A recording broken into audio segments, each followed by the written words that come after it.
हम लोग श्रीमद् भागवतम के दूसरे स्कंद के चौथे अध्याय के दूसरे श्लोक को देखेंगे। पहले में क्या देखा था, मेरे साथ में बोलिए। सूत उवाच वैयासकेरिति वचस्तत्त्वनिश्चयमात्मनः उपधार्य मतिं कृष्णे अवतरेयः सतिं व्यधात्। सूत उवाच अर्थात सूत गोस्वामी ने कहा, वैयासकिर इति वचस।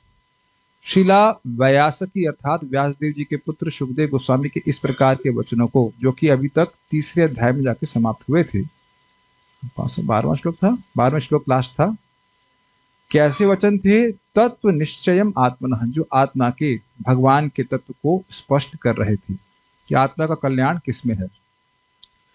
ऐसे वचनों को उपधार्य, बड़े एकाग्रता से मन में धारण करके, कृष्णे सतिम मतिम औतरेय, कृष्णे मतिम सतिम व्यधात। औतरेय अर्थात उत्तरा के पुत्र परीक्षित महाराज ने कृष्ण अर्थात कृष्ण में अपनी सतिम अर्थात अव्याभिचारी मति, मति मतलब बुद्धि को, शुद्ध भक्ति को व्यधात, वी प्लस अधात यानी विशेष रूप से लगा दिया। अब ये बात सुनने के बाद अगले श्लोक में कह रहे हैं, यानी इस श्लोक में कह रहे हैं कि क्योंकि कृष्ण में अपनी मति को लगा दिया, इसलिए उनकी जो भी आसक्ति थी, जो भौतिक आसक्ति का नाम रखा जा रहा है, उनको उन्हें पूरी तरह से त्याग दिया। अगर कोई पूछे कि उनकी मति का सतित्व क्या था, सतित्व मतलब अव्याभिचारिणित्व, और कठिन हो गया। सती जो उनकी अपने कहा कि उनकी मति सती है, तो यानी कि वो कहीं और नहीं जा रही थी, तो कहां और नहीं जा रही थी, तो उसको क्लियर कर रहे हैं श्लोक में। जो समानता जगत में जहां लोगों की मति लगी ही रहती, वहां से हटती नहीं है, वहां उसे बिल्कुल हटा लिए, ये श्लोक में बोल रहे हैं। देखिए परीक्षित महाराज किस चेतना में प्रश्न की करेंगे सुखदेव गोस्वामी को, यह जानना बहुत जरूरी है। It was not a casual question. इसलिए परीक्षित महाराज की मनस्थिति को यहाँ बताया जा रहा है 4 श्लोकों में। पता है, समझ पा रहे हैं? सूत गोस्वामी जी परीक्षित महाराज की मनस्थिति को बता रहे हैं, ये समझाते हुए कि कितनी शुद्ध चेतना में वह प्रश्न कर रहे हैं। तो प्रश्न बहुत महत्वपूर्ण है, इसलिए हम यहाँ पे परीक्षित महाराज की मनस्थिति को सूत गोस्वामी से सुन रहे हैं। क्या आप लोग समझ पा रहे हैं? देखिए आप यहीं पे आप देख लीजिए ना, आप लोग अब बड़े एकाग्रता से श्रीमद् भागवतम को श्रवण करने के लिए आए हैं। मैं भी अब सारे काम छोड़कर श्रीमद् भागवतम को कुछ बोलने के लिए आया हूं। तो कुछ हमारी मन की स्थिति विशेष है कि नहीं, या अभी भी हम सोच रहे हैं कि हाँ भी हम कुछ कहाँ फंस गए, बिजनेस में कुछ काम कर रहे होते। तो ऐसी स्थिति में ना तो श्रीमद् भागवतम बोली जा सकती है, ना सुनी जा सकती है। देखिए मैं कई बार बताता हूँ, और इसको विज्ञान के रूप में समझेंगे, डांट के रूप में नहीं समझेंगे। जब भक्त लोग यहाँ पे 15-20 मिनट पहले आ जाते हैं, कीर्तन करते हैं, तो आप देख रहे हैं कि हम अलाइन हो जाते हैं श्रीमद् भागवतम श्रवण करने के लिए। अब कोई बीच में हेलीकॉप्टर की तरह, पैराट्रूपर की तरह ड्रॉप करता है, उसकी ठीक आ रहा, अच्छी बात है, पैराट्रूपर समझ रहे हैं, ऊपर से, वो भी ठीक है, लेकिन वो भी ठीक नहीं है, वो भी ठीक ही है ठीक है, नहीं आने से तो ठीक ही है, अच्छा ही है। लेकिन रियली अगर आप अनुभव करना चाहते हैं, और भक्त लोग अनुभव कर भी रहेंगे, हाउ हरि नाम संकीर्तन हमको सभी नकारात्मक ऊर्जा दूर करता है, हमको चार्ज करता है, प्रोटेक्ट करता है, फिर हम कथा को ठीक से ग्रहण कर पाते हैं। इसको विज्ञान, देखिए विज्ञान समझेंगे तो ठीक से कर पाएंगे। डांटने की कोई बात नहीं होती है कि हाँ कीर्तन में आओ पहले आओ, बात नहीं है। Holy name purifies us, further we can understand Bhagavatam properly. Anyways, हम खाली बात कर रहे थे कि मनस्थिति को दर्शाता है। इस समय अब आप लोग कुछ और सोच रहे हैं, मान लो कि हमें कुछ और काम करना है, तो मेरी बात बिल्कुल नहीं समझ में आएगी। कभी कभी ऐसा होता भी होगा कि आप परेशान रहते होंगे, फिर भी चलो चलते हैं क्लास में, कुछ नहीं है, कुछ सुन के आएंगे, तो मन नहीं लग पाता है। लेकिन बड़े प्रसन्न हैं, शांत भाव से बैठ के सुन रहे हैं, तो अब अलग स्थिति में रहते हैं कि नहीं। तो मनस्थिति का बड़ा महत्व है। तो यहाँ कह रहे हैं कि जो प्रश्न किए, क्या प्रश्न किए पूछा गया था, तो उससे पहले जो सुखदेव गोस्वामी की स्थिति है, क्षमा कीजिएगा, परीक्षित महाराज की स्थिति है, उसका वर्णन बहुत जरूरी है। इसलिए सूत गोस्वामी जी 4 श्लोकों में उनकी एकाग्र मनस्थिति का, एकदम जो भगवान कृष्ण में ही लगी है, उसका वर्णन कर रहे हैं। अब उनके मन में कोई डिस्ट्रैक्शन नहीं था, ठीक है, तो ये श्लोक उसका वर्णन कर रहा है।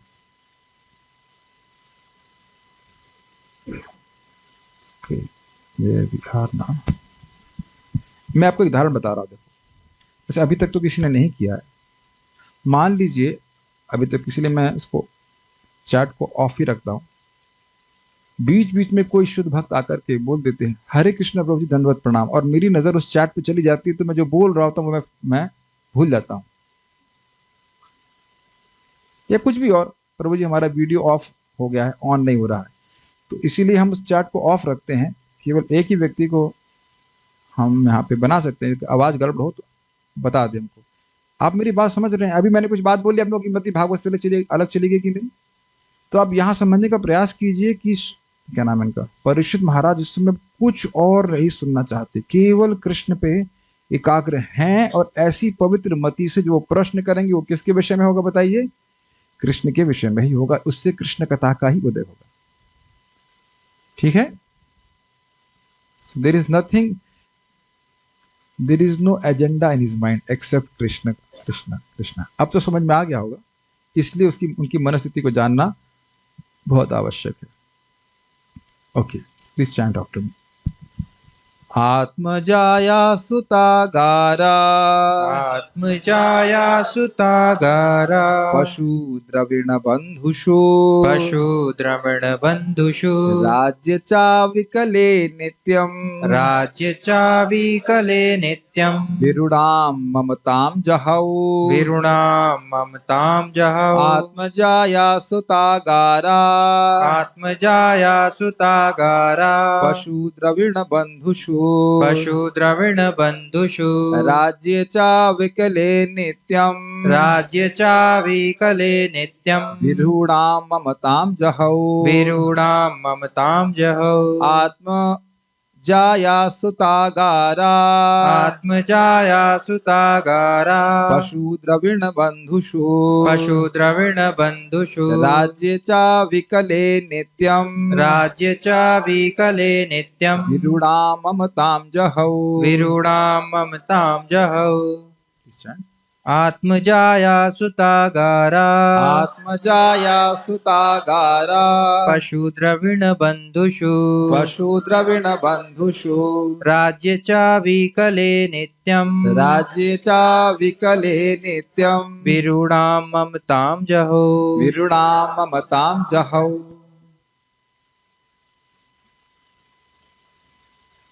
अनुवाद।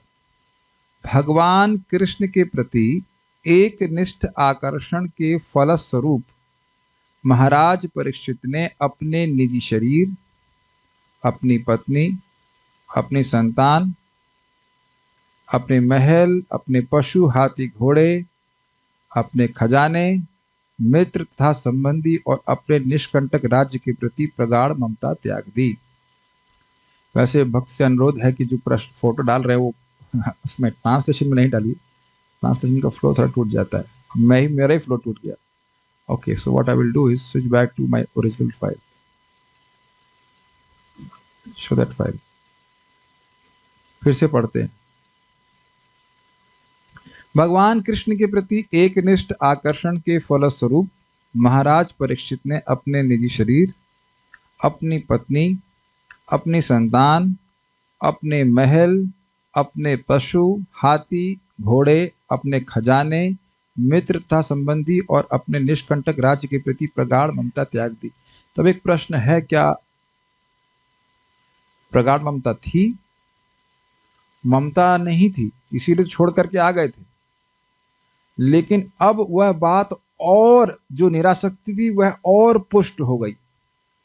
शिला व्यासदेव निकल रहा है, शिला सुखदेव गोस्वामी जी के मुख से सुनकर बातें बोले ही थे ना कि चीराणी न पति संति इत्यादि, क्या कपड़े नहीं हैं पड़े हुए रास्ते में इत्यादि, या फल नहीं है खाने के लिए, क्या गंगा जी का जल दूषित हो गया या पीने को नहीं मिल रहा है, गुफाएं नहीं है क्या रहने के लिए। ऐसी बातें बोल करके जिसमें व्यक्ति निर्वृत्त होकर के आनंद से और नेतार्थ होकर के कि इतना भजन तो मैं करूंगा ही, ऐसा करके भजन करने को उपदेश दिए थे कि नहीं। और बार बार बोले थे कि रति, भगवान में रति प्राप्त करना ही जीवन का लक्ष्य है इत्यादि इत्यादि। तो वो सुन के उनकी जो मति थी कृष्ण में वो और दृढ़ हो गई। तो जो निरासक्ति पहले से थी वो और दृढ़ हो गई। इन वस्तुओं में जो नितांत ही आसक्ति का कारण है जगत में, त्यागने के प्रयास करने पे भी नहीं छूटता है, वह उन्होंने त्याग दिया। अर्थात इनके विषय में, इनके कल्याण के विषय में कोई प्रश्न परीक्षित महाराज अब नहीं करने वाले। आप मानते हो कि देह के बारे में, पत्नी के बारे में, बेटे के कल्याण के बारे में प्रश्न करना हमारे लिए स्वाभाविक होता है। भाई बस यही बात बोलते हैं। क्या प्रमाण है? श्रोतव्यादीनि राजेंद्र नृणाम संति सहस्रशः अपश्यताम आत्म तत्वम गृहेषु गृहमेधिनाम। हजारों बातें हैं प्रश्न करने के लिए, सुनने के लिए, लेकिन आत्म तत्व को न देखने के कारण उस बारे में कोई प्रश्न नहीं करते। क्यों? घर में ही मेधा लगी हुई है। तो अब बताइए, राजा के लिए आसक्त होने का कितना अधिक विषय होगा। और भाई पूरे विश्व के राजा थे, तो ऐसी वस्तु में जो सहज ही एक बद्ध जीव के लिए आसक्ति का विषय होती है, उनको उस आसक्ति को त्याग दिया। तो राजा ने अन्वय में लगाया गया है, लगाना पड़ता है पूरा करने के लिए। प्रभुपाद जी ने अनुवाद में क्या कहा? कृष्ण के प्रति आसक्ति। ये देखिए, ध्यान से सुनिएगा। भगवान कृष्ण के प्रति एकनिष्ठ आकर्षण के फलस्वरूप। ये किस भाग का ट्रांसलेशन है? इस श्लोक का नहीं है, ये पिछले श्लोक से कंटिन्यू हो रहा है। कृष्ण मतिम सतिम व्यधात, वो वहां से ग्रहण करना होगा। इस श्लोक में ये नहीं बोला जा रहा है कि कृष्ण में मति, उनके आकर्षण का कुछ नहीं बोल रहे हैं। प्रभुपाद जी इसको पिछले श्लोक से अन्वय ले रहे हैं। कभी आप देखे होंगे, अगर आप समझ रहे हैं, कई कई श्लोकों का अन्वय पिछले श्लोकों से होता है। वो एक में कंप्लीट नहीं होते हैं, वो आगे भी जाते हैं। तो प्रभुपाद जी समझा रहे हैं पिछले श्लोक से। क्यों त्याग दिया? क्योंकि कृष्ण के प्रति मतिम सतिम व्यधात, क्योंकि कृष्ण के प्रति उनने सतीमती, अपने अव्यभिचारिणी मति को निष्ठ कर लिया था। इस कारण से आत्म का अर्थ है देह, आत्मा का अर्थ है देह। अन्वय देखिएगा। राजा ने आत्म अर्थात शरीर, जाया मतलब पत्नी, जो टाइम जाया करे। Just playing word on words. जाया का मतलब पत्नी और जाया का मतलब वेस्ट। नहीं, नो ऑफेंस, जस्ट जोकिंग। ऐसा नहीं, ऐसा जस्ट भाई, किसी की कोई भी पत्नी है, माता जी लोग कोई भी अपराध नहीं लेंगे। हम केवल just for only for kidding, just for kidding, please don't take offence. जाया मतलब पत्नी, सुत मतलब पुत्र, आगार का मतलब महल। अब महल तो हमारे पास है नहीं, 1 BHK में अटैच है कि नहीं? 1 BHK 2 BHK मिल गया, उसी में व्यक्ति आसक्त हो जाता है। पशु, पशु का अर्थ लिया गया हाथी घोड़े। प्रभुपाद जी कहते हैं हॉर्स पावर। हमें तात्पर्य बोलेंगे, घोड़े नहीं है, अब घोड़े कार के अंदर बांधे गए। द्रविण मतलब संपत्ति। बंधुषु मतलब मित्रों तथा संबंधियों में। च मतलब एवं। अविकले राज्य, निष्कंटक राज्य में। जरा देखिए इसका अर्थ सुनिए। विकल का क्या अर्थ होता है? विकल मतलब परेशानी। आपने देखना है, विचलित हो जाना, विकल हो गए, विकल होकर के बोले। विकल शब्द का अर्थ समझते हैं। और अविकल मतलब जहां जिस राज्य में कोई परेशान करने की कोई बात ही नहीं थी, कोई व्यक्ति उनको परेशान कर ही नहीं सकता था, कोई व्यक्ति उनसे जीत ही नहीं सकता था। और न सिर्फ ये, सभी उसे प्रेम करने वाले थे। आपने सुना था कि जब वो दिग्विजय के लिए गए तो कोई युद्ध ही नहीं करता था, सब लोग सरेंडर कर देते थे और उनका गुणगान किया करते थे पूरे विश्व में। इस समय आप देखिए, समझ नहीं पा रहे हैं, न समझने की जरूरत है कि राजा या प्राइम मिनिस्टर बन जाए, नींद गायब हो जाती है। वो बड़ा प्रयास करके मिनिस्टर बनता है, लेकिन बड़ी चिंता होती है कि कब ये पद चला जाएगा, कब पद चला जाएगा। और ऐसे निष्कंटक राज्य में नित्यम ममताम विरूढ़ाम जहो। नित्यम मतलब नित्य अभ्यास के कारण जो ममता सुदृढ़ हो गई थी। इसका मतलब क्या होता है? देखिए, एक एक विषय को लेंगे, पहले इसको समझ लीजिए। नित्य अभ्यास के कारण जो ममता मतलब ममता, ये मेरा है, ये मेरा है।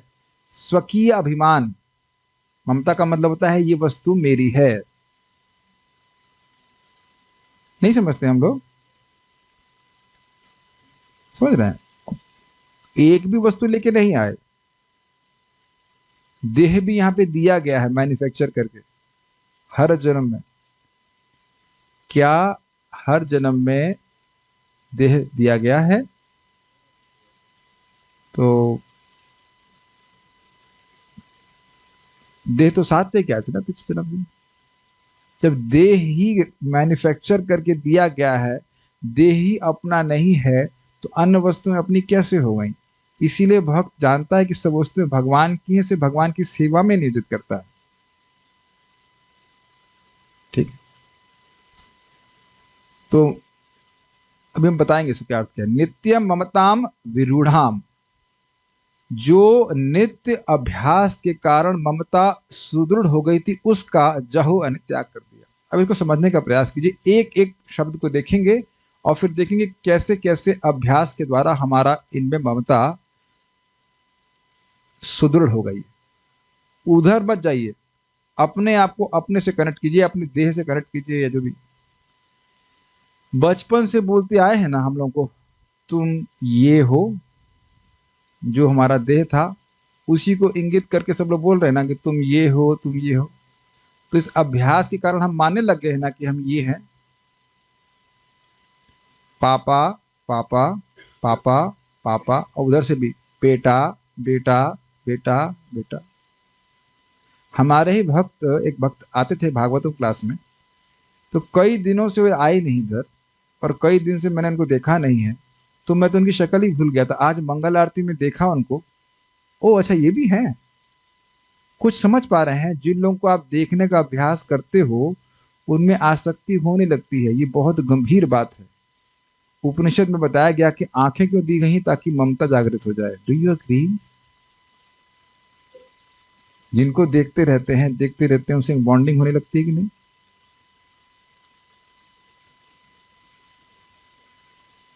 मान लीजिए आप कोई अधिकार क्षेत्र प्राप्त नहीं था और आप ऑफिसर बन जाते हैं, एक अभ्यास बन जाता है ना कि वस्तुएं मेरी हैं, ये लोग मेरे हैं, मेरे अंडर में काम कर रहे हैं, इत्यादि इत्यादि इत्यादि। कुछ अभ्यास का ममता से लिंक समझ रहे हैं?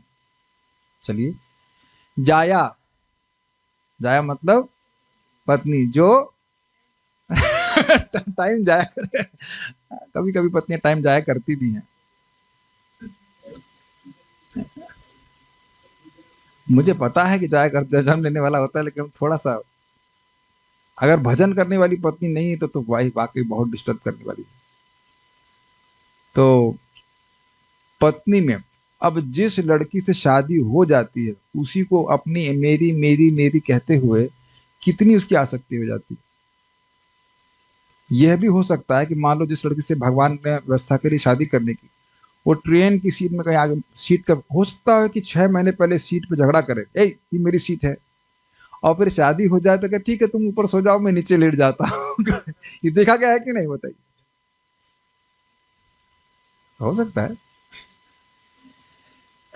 ममता वाली बात समझ रहे हैं, मेरी है मेरी है, वो भी सोच रही है मेरा है मेरा है, मेरे पति है मेरी पत्नी है। ऐसा करते करते हम लोग ममता को जनित हो जाती है ना ममता। Yes. महल घर, ओ दिस इज टू मच। देखिए महल में तो मैं आगे को और जाऊंगा, बर्तन। आप बर्तन में आसक्त हो जाते हैं, मैं अपनी बात बता रहा हूँ। तीन आज भी आते, 3,000 रुपए के बर्तन खरीदे थे भगवान के लिए कुछ करने के लिए, जब छोड़ के आ रहा था तो ओ मेरे बर्तन, उनका अभ्यास हो जाता है उन वस्तुओं का। अच्छा ये बताओ, अपने घरों में ब्रह्मचारी लोग भी, बहुत मजाक हो गया गृहस्थों का, ब्रह्मचारी लोग आपके रूम में सारी वस्तु है ना जो आप उनका उपयोग करते हैं, अब ड्रॉर खोलेंगे तो देखेंगे कि 6 महीने से एक वस्तु है जो पड़ी हुई है, उसका इस्तेमाल करना ही नहीं है, लेकिन एक अभ्यास बन जाता है ना उसका कि वो है हमारी है, रखें काम आएगी, इत्यादि इत्यादि। अभी मैं अपने ही मजाक बना रहा हूँ, मेरे पास कम से कम 10 चार्जर रखे हैं, स्पीकर स्पीकर तार, स्पीकर के तार, और हमेशा सोचता हूँ वो खराब हो जाएगा तो ये काम आएगा, अरे 10 काम आएंगे। आज पूरी प्लानिंग थी कि फेंकूंगा, अभी तो क्लास के बाद फेंकूंगा उसको। आपने देखा है ऐसे वस्तुओं का अभ्यास हो जाता है, जितनी वस्तु इकट्ठी करेंगे उतना अभ्यास बनता जाता है। तो कह रहे हैं कि महल घरों में आसक्त हो जाते हैं। आश्रम में व्यक्ति रह रहा है, हमारे आश्रम में देखा है, मुख से निकल जाता है, प्रभु जी हमारा रूम है, इसमें हमारा हमारा, एक ईंट तुम पेमेंट नहीं किए हो, एक ईंट का पेमेंट नहीं किया, और हमारा हमारा करते रहते। बहुत खतरनाक है ये हमको देखना होगा कि हम लोग आसक्त हो जाते हैं कि नहीं। नित्य परिवर्तनशील देह में भी मेरा मेरा की भावना आ रही है। पशु, हाथी घोड़ों में, तो हाथी घोड़ों में तो आसक्ति नहीं, लेकिन कार में जरूर आसक्ति है, हॉर्स पावर होते। अभ्यास चलाते चलाते बाइक में, द्रविण, ये तो बहुत आसक्ति है। देखिए हम लोग 2 लाख रुपए लेकर के पैदा होते हैं सामान्यतः, इतने, अरे कुछ नहीं ले जाते, और यहाँ जो हमारे कर्मानुसार मिलता है, पहली बात उसमें फूलना शुरू करते हैं, 1 लाख, 2 लाख, और कहीं कम हो गया, अरे आपको मजाक लग रहा है? हमारे व्यक्ति को हम जानते थे, अभी तो उनका देहांत हो गया, 1 तारीख को भूल जाते थे क्योंकि सैलरी आती थी, और 25 तारीख तक नीचे एकदम एकदम डिप्रेस हो जाते थे, उनका पैसा ही नहीं रहता था। बहुत ज्यादा पहचान करते हैं, एक वक्त हैं, उनका मजाक बनाएंगे, नाम तो नहीं लेंगे, लेकिन बोले प्रभु जी पैसा कमाने की इच्छा नहीं है, लेकिन जो कमा लिया है उसको वो खर्च ना हो जाए उसकी बड़ी चिंता है। तो ये अभ्यास है ना। आयुष प्रभु, 50 लाख रुपए खोने का आपको डर है? क्यों डर नहीं है इनको? क्योंकि है ही नहीं। लेकिन जिसके पास है उसको निरंतर भय बना रहता है। तो इसीलिए बोल रहे नित्य नित्य ममता बनी रहती है। लोग छोड़ना नहीं चाहते, मरते दम तक छोड़ना नहीं चाहते। हमारे एक मित्र हैं, उनके पिताजी बोलते थे हम मर जाएंगे लेकिन दुकान नहीं छोड़ेंगे, और मर गए, दुकान नहीं छोड़ी। सही में मर गए, लेकिन दुकान में नहीं मरे, लेकिन मर गए, लेकिन दुकान का काम नहीं छोड़ा, भगवत भजन में नहीं आए। यानी एक एक वस्तु बहुत डेंजरस है। और ये बताइए कि हम जिस प्रकार से आसक्त हैं, जिन हम भी इन्हीं से वस्तु में आसक्त हो जाते हैं, तो हमारी को जो वस्तुएं प्राप्त हैं और परीक्षित महाराज को जो वस्तुएं प्राप्त हैं उसको तो आप तुलना भी नहीं कर सकते। अब उनकी पत्नी कितनी सुंदर होगी, कितना सुंदर खाना बनाती होंगी, डिवोटी और प्योर डिवोटी भी होंगी, अनअलॉयड डिवोटी होंगी, उसमें कोई संदेह नहीं है। कितना प्रेम करेगा बताओ। उनके पास कितने सुंदर घोड़े हाथी होंगे, उसे कोई कल्पना नहीं कर सकते, और महल की तो हम धारणा ही नहीं कर सकते। और बंधुषु मित्रों में कितना नित्य अभ्यास अभ्यास अभ्यास समझ रहे, बारंबार उनसे मिलते हैं, बारंबार व्यक्ति से बातचीत करता है, उठता बैठता है, तो व्यक्ति आसक्त हो जाता है कि ये मेरे मित्र हैं या मेरे शुभचिंतक हैं इत्यादि। भौतिकतावादी व्यक्ति इसी प्रकार से आसक्त रहता है। और उसके बाद राज्य, देखिए राज्य तो हम लोग खैर प्राप्त नहीं है, लेकिन कुछ कुछ नौकरी प्राप्त होती, उसके छूटने के डर को व्यक्ति से डरता रहता है कि नहीं? या कहीं कुछ खेत हो जाए 2-4-5 एकड़, वो कहीं कोई छीन ले तो उसका भय रहता है। हम गलत बोल रहे हैं क्या? लोग झगड़ा बोल करते हैं इस तरह से। और पूरे विश्व की पृथ्वी का राज्य हो आपके पास तब, वो भी निष्कंटक, तो कितनी आसक्ति होगी। क्या हमारे प्राइम मिनिस्टर को चिंता नहीं है कि अगली बार सेलेक्ट होंगे कि नहीं होंगे? दूसरा टर्म चल रहा है ना। हो सकता हो विरक्त हो, मुझे नहीं पता, लेकिन नॉर्मली कोई छोड़ना नहीं चाहता है अपने पद को, और उनका राज्य निष्कंटक नहीं है। तो अब आप समझ पा रहे हैं, मैं समझा पाया क्या? बारंबार अभ्यास के कारण हम में से कोई नहीं मानता है कि हम भारत के प्राइम मिनिस्टर हैं। वो अभ्यास ही नहीं है, एक्सेप्ट द ड्रीम्स। लेकिन जो हैं उनका अभ्यास हो जाता है ना कि मैं भारत का प्राइम मिनिस्टर हूं, वो 5 साल के लिए। और जो बचपन से लेकर के अब मृत्यु पर्यंत निष्कंटक राज्य किया, उसका कितना अभ्यास होगा? अभ्यास समझ रहे हैं? संस्कार बार बार बार बार बार बार। तो उस ममता को, जो विरूढ़ ममता थी, अत्यधिक प्रगाढ़ ममता थी, उसको उन्होंने त्याग दिया। यानी कि मन अब इन किसी भी वस्तुओं में नहीं जा रहा है। अच्छा, अब हम ये कैसे जाने कि हम आसक्त हैं? हरे कृष्णा कृष्णा कृष्णा हरे हरे, हरे राम राम राम हरे। ये बात को समझ में नहीं आई। जप कीजिए और देखिए कि मन कहाँ जा रहा है। ओ नई gopi dress, whatever, I don't know what is आसक्ति। ओह इमरती। ब्रह्मचारी लोग जनरली ब्राह्मण लोग भोजन के प्रति, आज क्या, आज खिचड़ी मिलेगी क्या बड़ी, तो कल वाली मिली थी, कुछ भी, या आपके कुछ प्लान्स रहते हैं, आज ये करना है वो करना है। जहां हमारी मन जा रहा है वहां हमारी आसक्ति है। तो यहां पहले बोल दिया कि कृष्ण मतिम सतिम मतिम विधात, कृष्ण में ही लगी, तो कहीं और भी जा रही तो उसको नेगेट कर रहे ना। इन सभी वस्तुओं में जो हमारे लिए स्वाभाविक ममता का विषय है, वह त्याग दिया। यानी ममता कहाँ लगाई? कृष्ण में। कृष्ण मेरे हैं, मुझे कृष्ण की सेवा करनी। It's very easy to speak but difficult to apply. But यही हमारी वास्तविक स्वरूपगत स्थिति है कि हम कृष्ण के प्रति ही ममता करें, और यही दिखाता है भगवत प्रेम की स्थिति। भगवत प्रेम में व्यक्ति को अत्यधिक प्रगाढ़ ममता हो जाती है भगवान श्री कृष्ण से। कृष्ण, मैं कृष्ण का हूं, कृष्ण मेरे हैं, मुझे उनकी ही सेवा करनी। ये वास्तविकता है, बस खाली प्रकट हो जाती है। मैं समझा पा रहा हूं? ममता इसमें नहीं थी, इसका मतलब ये नहीं कि कहीं नहीं थी। ऐसा नहीं हो सकता कि कहीं ममता ना हो। ममता किसमें है? भगवान श्री कृष्ण में, उनकी ही सेवा करनी, उनकी ही सेवा करनी। ये श्रीमद् भागवतम का और हरे कृष्ण मंत्र का प्रभाव है कि ऐसी ममता भगवान के प्रति जागृत कर लेता है। आप लोगों ने कभी ये शब्द सुने हैं, स्पेशली गृहस्थों के मुख से निकलता है, हम तो अपने बच्चों के लिए जी रहे हैं। और बच्चा जब बड़ा हो जाएगा तो कहेगा तुमने हमारे लिए किया क्या है। अगर माँ बोले कि तुम्हारे लिए जी हूं या जिया है तो स्वीकार नहीं करेंगे, नहीं है ना। क्या आप लोगों ने कभी ऐसा सुना है किसी बच्चे को बोलते हुए अपने माता पिता को? आपने स्वयं तो नहीं बोल दिया लेकिन ऐसा देखा जा रहा है आजकल जगत में कि वो बोलते हैं, बड़ा धड़ल्ले से बोलते हैं कि तुमने हमारे लिए क्या किया है। ठीक है, अच्छा है, सुन लेना चाहिए, सुन लेना चाहिए, ताकि कुछ तो समझ में आए कि सेवा किसकी करनी चाहिए। आत्म मतलब देह में।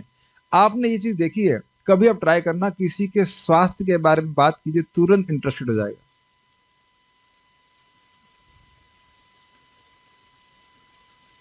अनलेस वो बहुत रियलाइज्ड ना हो, देह को कैसे ठीक रखें, इस पे बहुत व्यूज मिलते हैं लोगों को, अगर कुछ फॉर्मूला बना दी जाए। वैसे वो कितने रुचि उनको होती है दूसरों का हित करने में तो संदेह है, लेकिन उनको तो व्यूज चाहिए होते हैं, लेकिन लोगों की बड़ी रुचि होती है, क्योंकि हम मान रहे हैं कि मैं ये देह हूँ। बहुत ममता है, इस कारण से देह को पुष्ट रखने के लिए क्या क्या नहीं करते। अगर आपको अभी भी इसमें कोई विरोध है तो 8 घंटा सोते हैं कि 8 तो नहीं, एटलीस्ट 6 घंटा बड़े सोते हैं कि नहीं? अभी भी 6 घंटा जब करना कौन शुरू किया है, इंक्लूडिंग माई सेल्फ। हम आपको निरुत्साहित नहीं करें, 2 घंटे में पार हो जाओगे, घबराओ मत, लेकिन हम बोल रहे हैं, मैं खुद दरवाजा बंद करके, और सारे ब्रह्मचारियों को पता है कि हम प्रभु जी रेस्ट कर रहे हैं तो उस टाइम डिस्टर्ब नहीं करना है। कितना निष्ठा है सोने में, है कि नहीं माय डियर डिवोटीज? ना, अभी तो बिल्कुल नहीं अभी तो बिल्कुल नहीं। शायद आप लोग भी इसी पार्टी में हैं। देखो भाई, नींद में कोई कॉम्प्रोमाइज, नींद में कोई दोस्ती नहीं है। सो रहे तो डिस्टर्ब नहीं करना, जब में चाहे कितना कर लो, लेकिन सो रहे हैं तो उसमें डिस्टर्ब नहीं करना, तब हमारी कोई दोस्ती नहीं रहेगी। तो देह में ममता है कि नहीं? आप में से कितने लोगों को क्रोध आता है अगर आपको नींद से कोई उठा दे? Okay, good, myself also. जब किसी को उत्तर नो में चाहिए तो मुझे नींद में डिस्टर्ब करे, निश्चित नो ही मिलेगा उत्तर। ना ना, दांत तो मैं उसके बीच में इतना क्यों, उसमें टाइम क्यों? तो हम देख रहे हैं किस प्रकार से हमारी नींद के प्रति आसक्ति, नींद का मतलब देह के प्रति आसक्ति। और इससे पहले भी हम बोल चुके हैं कि शायद गायों के डोनेशन के लिए 500 रुपए से अधिक ना निकले, लेकिन रात की नींद ठीक से आए इसके लिए होटल में 2000 रुपए खर्च करने के लिए तैयार है कि नहीं लोग? तो आप देख सकते हैं कि देह में कितना खर्च करने के लिए हम लोग तैयार हैं। आसक्ति है कि नहीं हमारी? हम सभी की, मतलब ऐसा कोई है नहीं कि आपकी मेरी, हम सभी की इस प्रकार से देह में बहुत आसक्ति है। जाया जिसकी है उसमें बहुत आसक्ति है, चाहे मतलब जिसकी पत्नी रहती, पत्नी में लोग बहुत आसक्त रहते, सेवा करती हैं और संबंध रहता है, बातें करती तो इस प्रकार से आसक्त हो जाते हैं। सुत मतलब बेटा, और आगार मतलब महल, पशु, द्रविड़, समझ गए, बंधु आदि मित्र में आसक्ति है। तो उस ऐसी दृढ़ आसक्ति को, और राज्य च अविकले, अविकल राज्य में जो नित्यम विरूढ़ाम ममताम, जो नित्य ही प्रगाढ़ ममता थी, उसको जाहो, उसको न त्याग। श्लोक तो समझ में आ गया, आगे बढ़ते हैं। इसका मतलब क्या है? ये मेरी वस्तुएं नहीं हैं, इनसे मेरा कोई प्रयोजन नहीं है। ममता का क्या मतलब है? ये वस्तुएं मेरी हैं और इनका मुझसे, मेरा इनसे प्रयोजन है। प्रयोजन मतलब संबंध। Is it getting clear? Shridhari, आत्मा शब्द से शरीर को कहा गया है। देखिए अब कितना महत्वपूर्ण है आचार्यों की टीका को समझना। आत्मा के बहुत सारे अर्थ होते हैं। कहें आत्मा में आसक्ति त्याग दी, तो मतलब क्या? अपनी आत्मा में। आत्मा का मतलब परमात्मा में आसक्ति त्याग दी, तो गलत अर्थ हो जाएगा ना। इसीलिए कह रहे हैं आत्मा का मतलब देह में। आत्मा शब्द से शरीर को कहा गया है, और पशु शब्द से हाथी, घोड़े इत्यादि कहे हैं। इसको क्यों कह रहे हैं? गधों में आसक्त नहीं थे समझ में आया? हाथी घोड़े मतलब राजा किस पे चलेगा या तो घोड़े पे चलेगा या हाथी पे चलेगा। Make sense to you? बहुत सटल है। ऐसा नहीं कि अब गधे पे तो राजा चलेगा नहीं, तो गधों में तो आसक्ति नहीं होगी ना। हाथी घोड़े का मतलब जिसका उन्होंने उपयोग किया, ये कहने का आशय।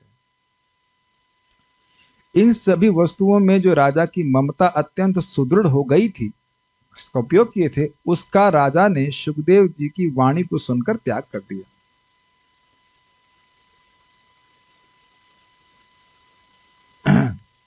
क्रम संदर्भ। तो एक प्रश्न आप लोग मन में आएगा, तो उसको क्लियर कर ले। तो क्या पहले आसक्त थे? तो देखिए, उन्होंने अर्थात परीक्षित महाराज ने पूर्व में इन आसक्तियों को त्याग दिया था, किंतु अब और विमर्शन करते हुए और अधिक विचार करते हुए महाराज ने उन्हें हे मानकर और अधिक अस्वीकार कर दिया, यह कहा गया। ये थोड़ा समझने का प्रयास कीजिए। वह इन सभी वस्तुओं को भगवत साक्षात्कार में प्रतिबंध मान रहे थे, इसलिए छोड़ करके आए, अपना महल छोड़ दिए। ऐसा नहीं था कि महल में बोलते तो प्रसाद की व्यवस्था नहीं होती या कुछ होता नहीं, सब व्यवस्था होती। कहते हैं भजन करना है तो भजन भी करने दिया जाता। लेकिन हो सकता है कोई कहता एक साइन कर दीजिए जरा, do you agree? Sukhdev Goswami पहले बात तो मिलते नहीं वहां पे, और कुछ सुन रहे होते कथा, सरकार सरकार जरा वो जन्मेजय जी आ जाते, कहते सर थोड़ा सा ये प्रभु पिताजी जरा देखिए इसमें कुछ। पिताजी शब्द भी नहीं सुनना चाहते हैं। ध्यान दीजिएगा कि इससे भी ममता हो जाती, इसीलिए लड़के के सामने नहीं मरना चाहिए। हम पहले भी सुन चुके हैं महाराज जी के मुख से, लड़के के सामने नहीं मरना चाहिए। मर रहे हो तो लड़के बच्चे सामने नहीं होना चाहिए। उतना बोल देंगे या पत्नी सामने नहीं होनी चाहिए, आपके बिना मैं कैसे रहूंगी बस। या पिताजी हमको किसके भरोसे छोड़ के जा रहे हैं, बस। पिताजी फिर दोबारा जन्म ले लेंगे, चूहा बन जाएंगे और कहेंगे आ गया मैं तुम्हारी सेवा करने के लिए। क्या मैं अपने मन से बोल रहा हूं? याद आ रहा है आप लोगों को, हम लोग प्रथम स्कंद में सुन चुके हैं, धीर शब्द था, नरोत्तम शब्द था, ऐसा बातें आई थी। ये सब बातें बोली गई थी कि जो अपने घर से दूर जाके मरता है वो अच्छा व्यक्ति माना जाता है।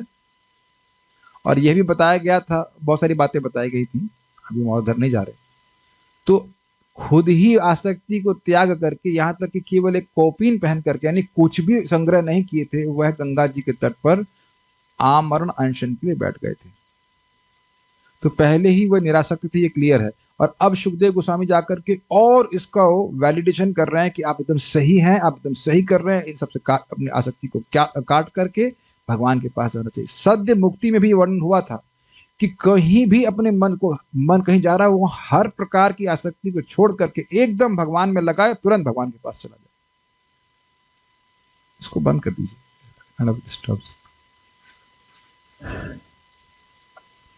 तो हे का मतलब होता है निकृष्ट मानना, ये अच्छा नहीं है। ये अच्छा नहीं है। तो पहले तो उन्होंने अपने से ही उसको खराब मान रहे थे, लेकिन अब गुरु महाराज ने और बोल दिया। और आप समझने का प्रयास कीजिए, सुखदेव गोस्वामी जी की वाणी में कितनी शक्ति, उसकी हम कल्पना नहीं कर सकते। सामने बैठ कर सुखदेव गोस्वामी जी को बोल रहे हैं, तो उनकी और श्रद्धा होगी, नहीं बस भगवान का स्मरण ही करना है, इसी से मेरा कल्याण होगा। ये सब चीजें मेरे लिए बाधा है, जितनी भी आत्म जाया इत्यादि द्रविड़ सब कुछ नहीं समझ पा रहे हैं। जो आसक्ति, जो निरासक्ति थी, वो और प्रगाढ़ हो गई। मैंने उदाहरण दिया था, देखिए शुगर केन के जूस का। गन्ने का जूस मीठा होता है, लेकिन और मीठा हो जाता है जब उसको हीट करते हैं, वो और मीठा हो जाता है। आते तो गत्वा क्या खांड मिश्री बोलते हैं क्या? नहीं, जो सबसे अधिक मीठा वो होता है, गुड़ नहीं, खांड। और उसके आगे कुछ बोलते हैं, एक विशेष मिश्री बोलते हैं, और उसमें भी एक विशेष मिश्री, सीता मिश्री बहुत मीठी होती है। तो वो मिठास बढ़ती चली गई कि नहीं?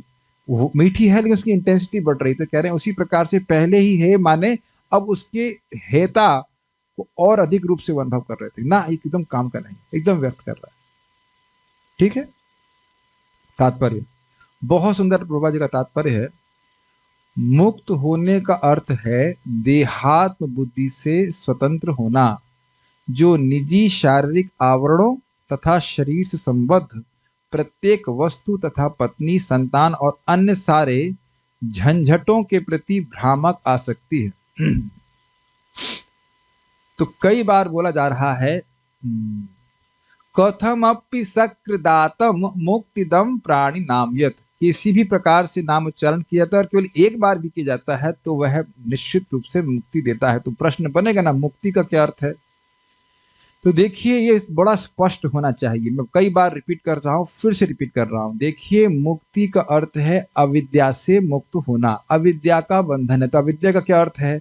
भगवान की वह भ्रामक शक्ति, माया शक्ति, जिसके द्वारा हम दो चीजों से, दो प्रकार से प्रभावित होते हैं। एक आवरणात्मिक, मेरे स्वरूप को ढकने वाला कार्य करती है। मैं आत्मा हूं, भगवान का सेवक हूं, वो हमारा बात हमको समझ में नहीं आती। दूसरा जो मैं नहीं हूं वह मनवाती है, प्रक्षेपात्मिक। तो इन दोनों से मुक्त हो जाएंगे तो क्या प्रभाव देखेंगे? जो नहीं है उसको नहीं मानेंगे कि मैं हूं वो, मैं देह नहीं हूं। आप भी देह नहीं है ठीक है, लेकिन मान रहे हैं ना कि हम देह ही हैं। हर कर्म अपना करेंगे, इस ये मानव जन्म तेरे लिए, something like that. Whatever, हर सुबह से शाम तक, हम फिल्मी गाना नहीं बोले, सुबह से शाम तक व्यक्ति अपने देह को पोषने में ही लगा है। ये चिंता में लगा रहता है कि देह को कैसे पोषेंगे। ये कभी नहीं प्रश्न करता कि देह को क्यों पोषेंगे। लगा है ना सुबह से शाम तक 8 घंटा, तो मिनिमम 10 घंटा 12 घंटा देह को पोषने के लिए लगा है ना। और कोई प्रश्न, पोषना समझते हैं नर्चरिंग द देह, लेकिन प्रश्न नहीं करता कि देह को पोषे क्यों, अपनी भी और जाया की भी और बच्चों की भी, इत्यादि इत्यादि। क्यों पोषा जाए, क्यों ठूसे इनके मुंह में अन्न, चाहे अपनी देह में चाहे दूसरे की देह में। ये बड़ा खतरनाक प्रश्न है कि नहीं? और कोई उसको प्रश्न उठा ही नहीं रहा है। उत्तर की तो बात छोड़ दीजिए, कोई प्रश्न नहीं कर रहा। जो भक्त है वो सब जानते हैं कि जब तक भक्ति में नहीं आए केवल ठूसते रहे, अपने मुख में भी और बच्चों के मुख में भी, लिटरली ठूस रहे कि नहीं। लेकिन ये प्रश्न नहीं कर रहा है कि क्यों ठूसा जाए क्यों ठूसा जाए।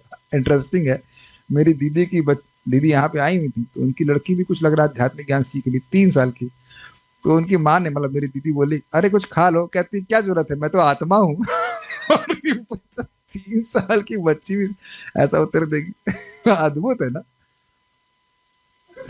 मैं तो आत्मा, मुझे खाने की क्या जरूरत है। ऑब्वियसली खाना पड़ता है, लेकिन क्यों खाएं ये प्रश्न नहीं करता व्यक्ति। तो आप समझ पा रहे हैं, मुक्त होने का अर्थ है देह आत्म बुद्धि से स्वतंत्र होना। देह प्लस आत्म प्लस बुद्धि।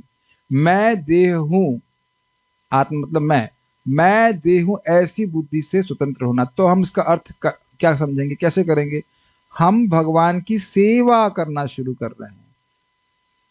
तो इस प्रकार से व्यक्ति देहात्म बुद्धि से स्वतंत्र है, यद्यपि वह देह में है। Is that okay? इसे कहते हैं जीवन मुक्ति। ये सब बातें पहले भी सुनी है या अभी आज ही सुना रहा हूं? जब हम श्रीमद् भागवतम श्रवण कर रहे हैं, हम भगवान का प्रसाद ग्रहण कर रहे हैं, भगवान के संबंध में कोई भी कार्य कर रहे हैं, तो भले ही हम देह में हैं, लेकिन हम देह के लिए नहीं कार्य कर रहे, हम कृष्ण के लिए कार्य कर रहे हैं। इसे कहते हैं मुक्ति। आप में से कितने लोग एक्चुअली महसूस कर रहे हैं? देखिए, ईमानदारी से बोलेगा, मुझे इंप्रेस करने के लिए नहीं बोलेगा, कि कुछ कुछ देहात बुद्धि में कमी आई है। लेकिन मैं इसका अर्थ जानना चाहता हूं, उसका मतलब क्या है।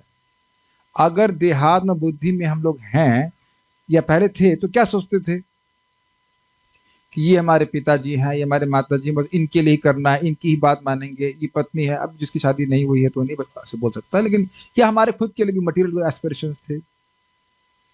इसी में हमारा मन उलझा हुआ था कि नहीं? कुछ कुछ भी प्रकाश नहीं महसूस हो रहा है कि हमें किसके लिए करना है काम।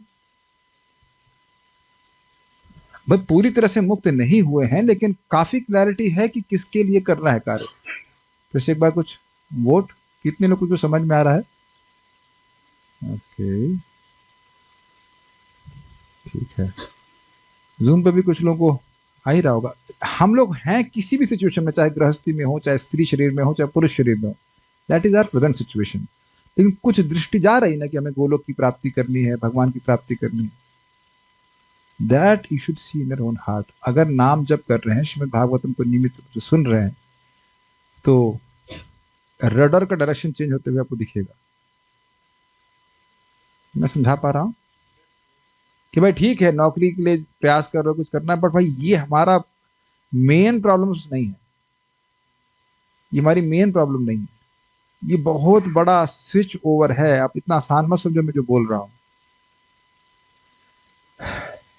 क्या मैं कुछ समझा पा रहा हूं इस बात को? प्राय लोगों का रडर क्या होता है? आहार, निद्रा, भय, मैथुन, बस उससे अधिक कुछ सोचते नहीं है।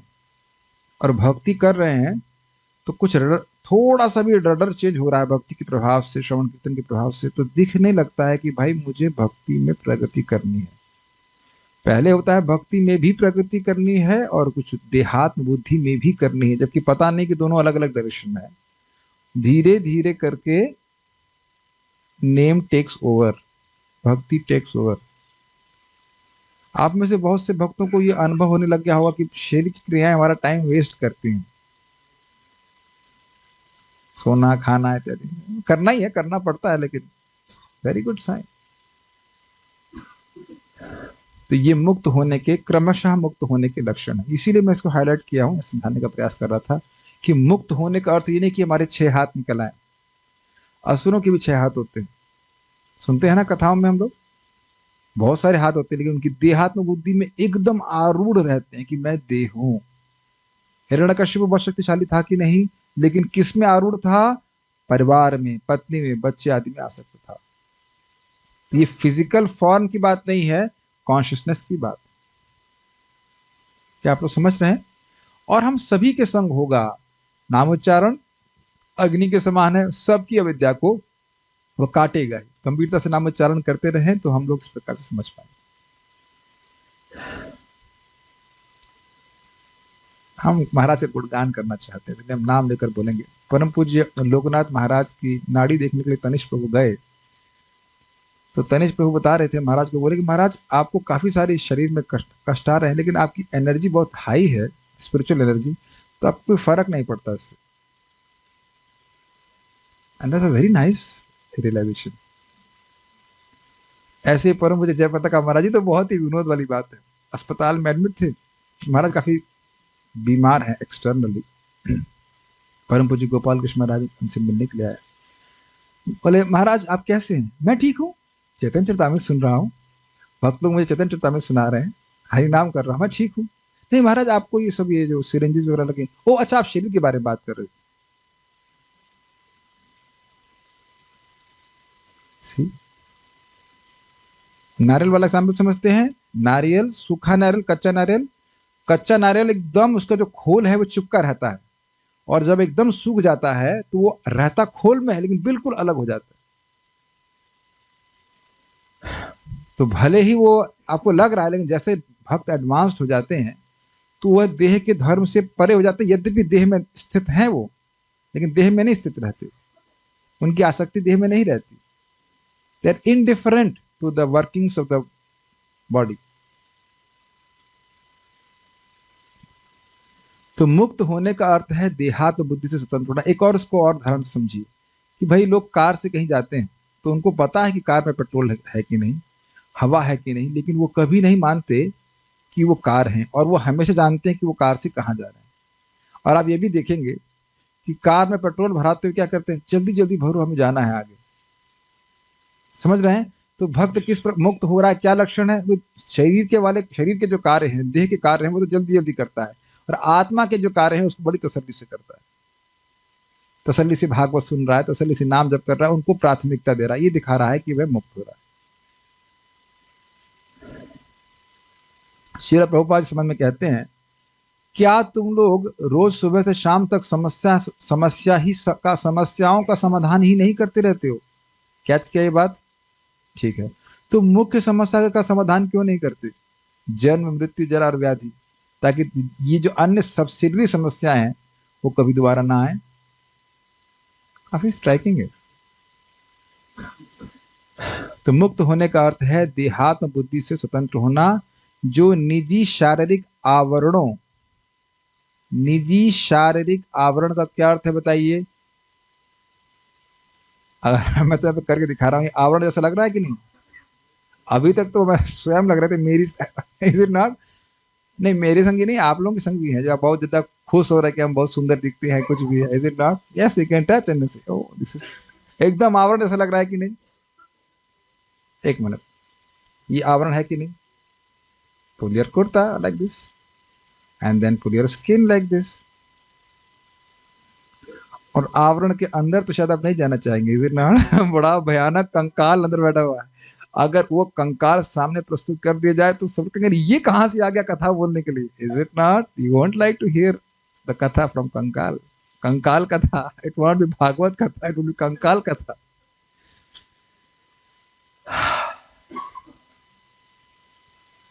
तो ये आवरण समझ में आ गया, ये खोल लगा हुआ है। और शरीर से संबंध प्रत्येक वस्तु, तो पत्नी किसकी है, आत्मा की पत्नी है कि नहीं, देह की पत्नी। और वो मान रहे हैं है ये नहीं पता नहीं, लेकिन मान रहे हैं। और फिर संतान, वो कौन आत्मा है पीछे, अगर आप कभी कभी तो चेक कराएंगे तो पता चलेगा पिछले जन्म जिसका मर्डर किए थे वही बच्चा बन के आया है दुख देने के लिए। ऐसा भी हो सकता है, इट इज क्वाइट पॉसिबल। बहुत दुख देते हैं बच्चे लोग। और वो बड़े आराम, सोचो ऐसा हो सकता है कि नहीं, आप किसी कोई कर हो, संभावना है कि नहीं।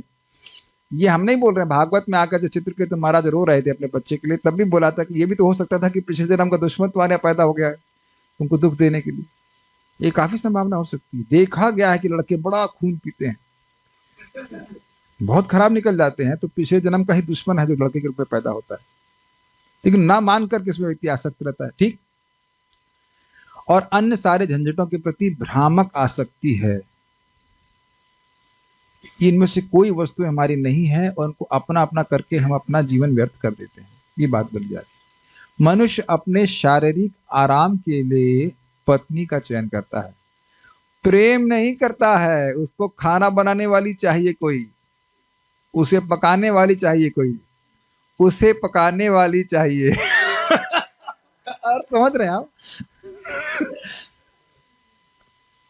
दो अर्थ हम डुअल लैंग्वेज, उसे पकाने वाली कोई चाहिए। एक तो खाना पकाना, उसको पकाना, तो ये नहीं लाए वो नहीं लाए, आज इसकी कमी है, आज वो कमी है, अभी तुम्हारा घर ही बना नहीं है, ऐसे करके ऐसे करके। ये जनरली भौतिकतावादी स्त्रियों में होता है, ऐसा होता है। और इसका परिणाम होता है संतान का जन्म। पत्नी तथा संतान के लिए निवास स्थान की आवश्यकता होती है और इस तरह घर बनाने की आवश्यकता पड़ती है। सुमुख पुरुष सामने ही है। अभी पत्नी और बच्चे चले गए हैं उधर वापस, तब देख रहे हैं कि अब कहें कि अब एकदम फीलिंग आ रही है ना, कहीं भी रुक सकते हैं। राम लखन प्रभु बगल में बैठे हैं, अब माता जी और बच्चे साथ में होते तो दिक्कत होती ना। और अभी कहा भाई, अरे भाई गो माता में वही बेड डाल के सो जाना, कोई दिक्कत हुई, मैं कोई दिक्कत नहीं, आराम से रह रहा हूँ आराम से रह रहा हूँ, है ना अंतर। बच्चे कोई दिक्कत नहीं, आपके सब भक्त लोग बच्चे भक्त हैं, लेकिन फिर भी बच्चों को साथ में टांगते हैं टांग के लेके चलते हैं ना, कि बच्चों यहाँ सुलाएंगे, ये करेंगे वो करेंगे। तो ये सब जरूरत पड़ती है। कोई व्यक्ति शादी करेगा तो इतना सोचेगा कि हम शिव जी की तरह पेड़ के नीचे रहेंगे और भागवत सुनेंगे, ऐसा तो कोई इतना एग्जॉल्टेड नहीं है, लेकिन पहली चीज सोचेगा ना कि कहाँ रहेंगे। आप बुरा नहीं मानिएगा, प्रभुपाद जी बहुत सुंदर कर रहे हैं। बेटा तुम सुखी तो तब थे जब तुम सुखी होने की प्लानिंग नहीं कर रहे थे। अग्रीड। आप विचार कीजिए क्या बात है। मान लो कोई व्यक्ति शादी करना चाहता है, तो जब तक आप नहीं करना चाह रहे थे तो शांति में थे कि नहीं। अभी हुई नहीं है, और मैं ये नहीं कह रहा हूं कि आप मत करना, ऐसा नहीं कह रहा हूं, एक ऑब्जर्वेशन दिया रही कि जैसे कोई व्यक्ति सोचता है कि मैं शादी करूंगा, तभी से उसकी टेंशन शुरू हो जाती है। कैच कर रहे हैं इस बात को। और उसका इच्छा क्या थी, आरामदायक जीवन के लिए मैं शादी कर रहा हूं। लेकिन खुद अपनी चित्त को देखिए कि जैसे ही शादी करने के बारे में सोचना शुरू करता है, उसका आराम गायब हो जाता है। क्यों? पहली चीज नौकरी ढूंढो, फिर घर ढूंढो, किराए का मकान या कुछ ऐसे इत्यादि इत्यादि, फिर बच्चे हो गए, फिर उसके बाद बच्चे कहाँ पढ़ेंगे, और उसके बाद लड़की की शादी करनी है, ऐसे करके करके फंसता चला जाता है। आराम कहाँ मिला? जो गृहस्थ भक्त हैं वो कुछ बता सकते हैं कि eight which stage of life की गृहस्थी में आराम मिल जाता है? नहीं मिलता। अच्छा, आप भी, हाँ, तो तीन तो इधर बता रहे हैं नहीं मिलता है। ये शायद ये लोग उन लोग को गलत चॉइस मिल गई। अगर अन्य लोग जो गृहस्थी में वो भी कुछ बताएंगे, कुछ रेज हैंड रेज करना चाहिए। अच्छा ठीक, तो इसीलिए बनाया ही गया है कि आराम ना मिले कि वानप्रस्थ में जाके ही आराम मिले भजन करने के लिए, ये बनाया ही गया इस प्रकार से। एनी हाउ, तो ये सब एक जंजाल है और इस तरह घर बनाने की आवश्यकता पड़ती है। घोड़े, हाथी, गाय तथा कुत्ते ये सब घरेलू पशु हैं और गृहस्थ को गृहस्थी सामान के तौर पर इन सबों को गृहस्थी सामान के तौर पर इन सबों को रखना होता है। ये पहले हुआ करता था। अभी हमारे बता रहे थे प्रभु, क्या नाम, शिवा प्रभु बता रहे थे इनके दादाजी 100 गाय रखते थे। 100 काउस बर्मा में। बर्मा में 100 काउस। इनकी उम्र है कितना, 28 25? हाँ 25। तो इनके बाबा जी का मतलब कितना, नॉट वेरी लॉन्ग बैक, 100 गैया। सी, लोग रखते। और ये बहुत अच्छी बात है, गृहस्थी में कम से कम 10-12 गाय होनी चाहिए। क्या क्या सुना आपने? ये हमारे शब्द नहीं है, प्रभुपाद जी तात्पर्य में बोल चुके हैं, 10-12 गैया।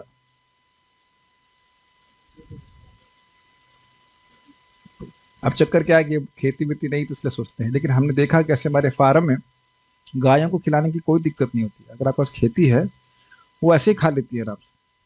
यानी बहुत बड़ा विषय है, तो रखते हैं। आधुनिक सभ्यता में घोड़ों तथा हाथियों का स्थान पर्याप्त शक्तिशाली कारों तथा वाहनों ने ले लिया है। इसका क्या मतलब है?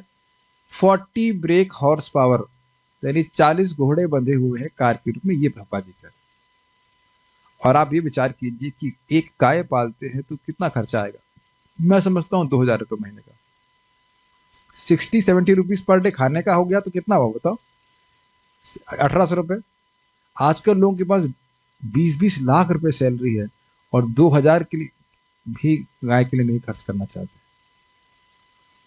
अरे खुद पालन नहीं कर पा रहे हैं तो फिर किसी गौशाला में आप दान कर सकते हैं रेगुलरली। कम से कम एक गाय को तो पालन कीजिए। एक गाय सारे देवता, एक गाय सारे देवता, इंक्लूडिंग लॉर्ड विष्णु।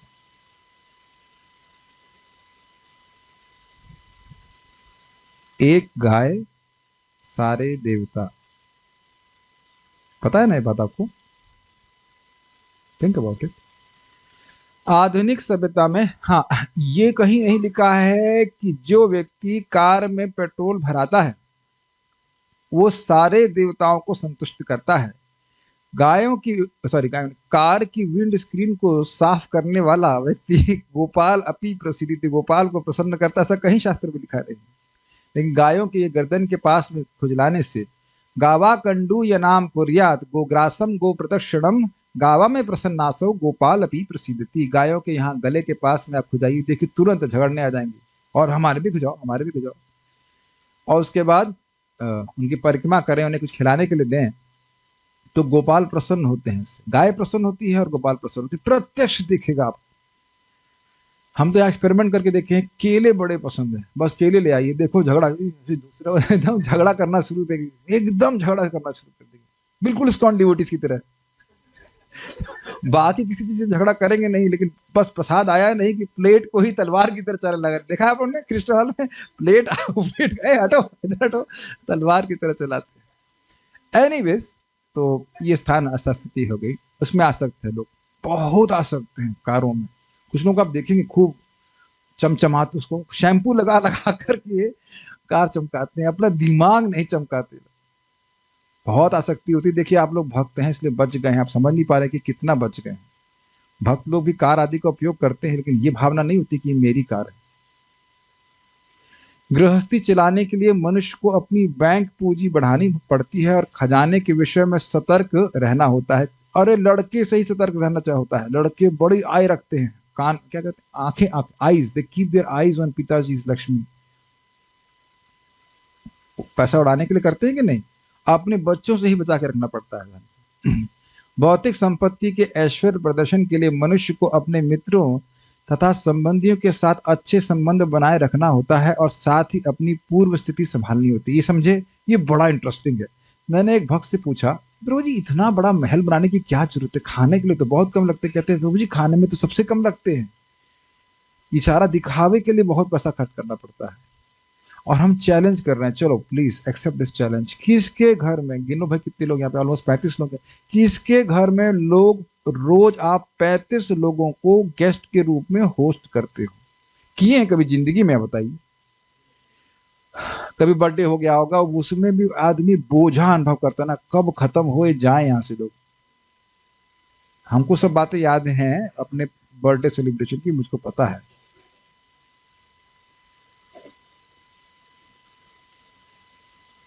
कोई विरोध है तो कर दीजिए, हम गलत बोल रहे हैं। उत्सव किया होगा आपने अपना जन्मोत्सव लेकिन उस जन्मोत्सव में खुद ही परेशान हो जाते हैं। मैं कोई गलत कह रहा हूं या आपने अनुभव किया इस बात? और यहाँ प्रतिदिन 35 भक्त तो सामने ही है और कुछ भक्त जूम पे भी हैं, और कितना उल्लास लगता है। और देखिए एक भी व्यक्ति को सोफा नहीं दिया गया बैठने के लिए, कोई बुरा मान रहा है? और हम लोग यही सोचते रहते हैं समानता। देखिए भक्तों को तो कम से कम बचना चाहिए इस बात से कि सोफा नहीं होगा तो लोग क्या सोचेंगे। आप ये बताओ, अब बड़ा इंटरेस्टिंग है कि मान लो कृष्ण हलादनी माता जी आपके घर पे कोई जाता है, कोई ड्यूटी जाता है, देखते हैं आपके इनके घर में तो बेड ही नहीं, वाह कितनी विरक्त है, इज इट नॉट? और नॉर्मली आप क्या सोचोगे, अरे बेड जरूर होना चाहिए। बेड बेड देखेगा तो कुछ नहीं सोचेगा, बेड नहीं देखेगा तो सोचेगा अरे भाई तो इतनी विरक्त है। और दूसरा बात सोचना चाहिए, मैम हम अभक्तों की बात नहीं कर रहे हैं, भक्तों की बात कर रहा हूं। भक्तों के घर में अभक्त कभी गेस्ट के रूप में आते हैं क्या? तो फिर किसके लिए एक संग्रह कर रहे हैं? कौन से खटमलों को आकर्षित करने के लिए? कुछ याद आ रहा है ना? क्या याद आ रहा है? जब हाथ है तो फिर तकिए की क्या जरूरत है? आई हैव नो प्रॉब्लम, तकिए रख सकते हो, लेकिन विचार कीजिएगा। और आपने ये माना है कि जितनी वस्तु को हम उपयोग करने लगते हैं उतना हम और कन्विंस होते जाते हैं कि इसके बिना काम कैसे चलेगा। तो आप देख रहे हैं कि हम अपने मानव जीवन की एनर्जी को कितना बचा सकते हैं अगर थोड़ी बुद्धि लगा लें कि हम हैं कौन। तो प्रभुपाद यहाँ पे समझा रहे हैं कि व्यक्ति इस प्रकार से फंसा रहता है।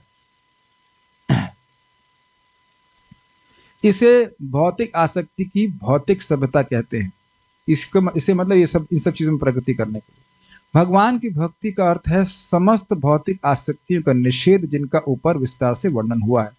थोड़ा सा बंद कर दीजिए। इसका अर्थ क्या है? देखिए इसका अर्थ यह है हम पहले भी समझा चुके हैं, भक्ति कर रहा है तो कैसा है, खाने की तरह है। खाना खाता जा रहा है तो उसकी भूख शांत होती जा रही है। ये अपने जीवन में आप देख रहे हैं कि नहीं देख रहे हैं? अब हमारे रिश्तेदार क्या सोचते हैं कि हम या नहीं सोचते हैं, हम इसके बारे में कुछ नहीं सोचते हैं। Do you agree? और जब भक्ति की शुरुआत में आए थे तो बड़ी चिंता थी कि परिवार वाले क्या बोलेंगे। लेकिन अगर आप नियमित रूप से भक्ति करते रहे, थोड़ी थोड़ी भक्तों की डांट खाते रहे, क्योंकि शुरुआत में समझ में नहीं आता कि वो हित के लिए बोल जाए। डांट इसी बात पे पड़ती ना, सुबह उठ जाओ, मंगल आरती कर लो, इतना क्यों पीछे लगा? ठीक है, कम ऑन, इट्स ओके, लेकिन इतना पीछा लगने की क्या जरूरत है? ध्यान पूर्वक जब करो, अच्छे से करो। क्यों? जब ये करने लग जाएंगे तो आपको रिजल्ट्स मिलने लग जाएंगे, और जब रिजल्ट्स आपको स्वयं को मिलने लग जाएंगे तो आपकी श्रद्धा बन जाएगी, आप उसको फिर जीवन भर करेंगे। Does that make sense? ये बात बोली जा रही।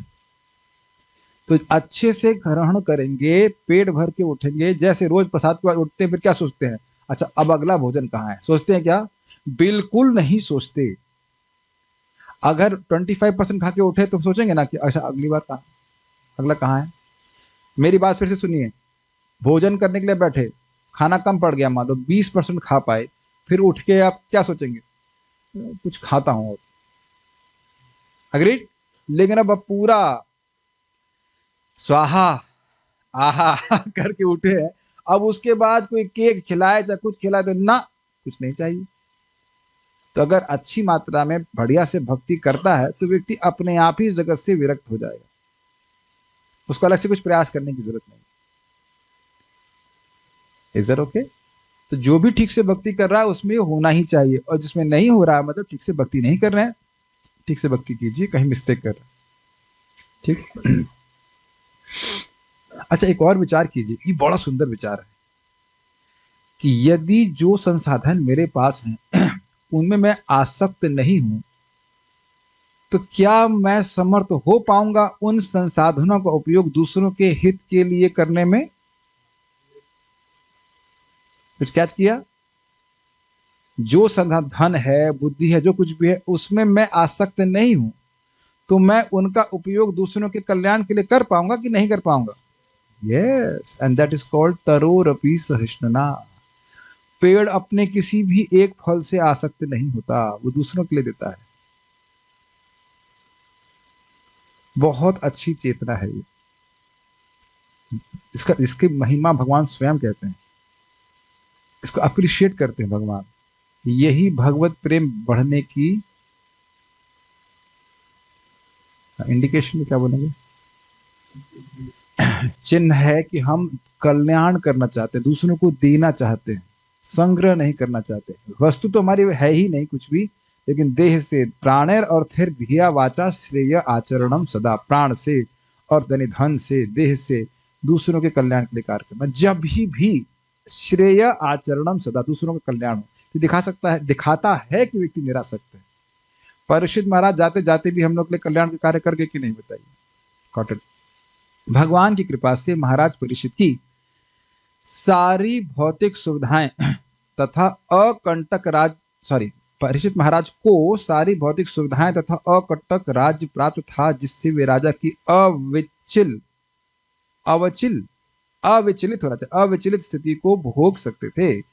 लेकिन भगवत कृपा से उन्होंने भौतिक आसक्ति से सारे संबंध तोड़ लिए। जरा देखेंगे एक मिनट, भगवान की कृपा से ये वस्तुएं मिली और भगवान की कृपा से उन्होंने भौतिक आसक्ति से सारे संबंध तोड़ लिए। दोनों ही जगह भगवान की कृपा थी।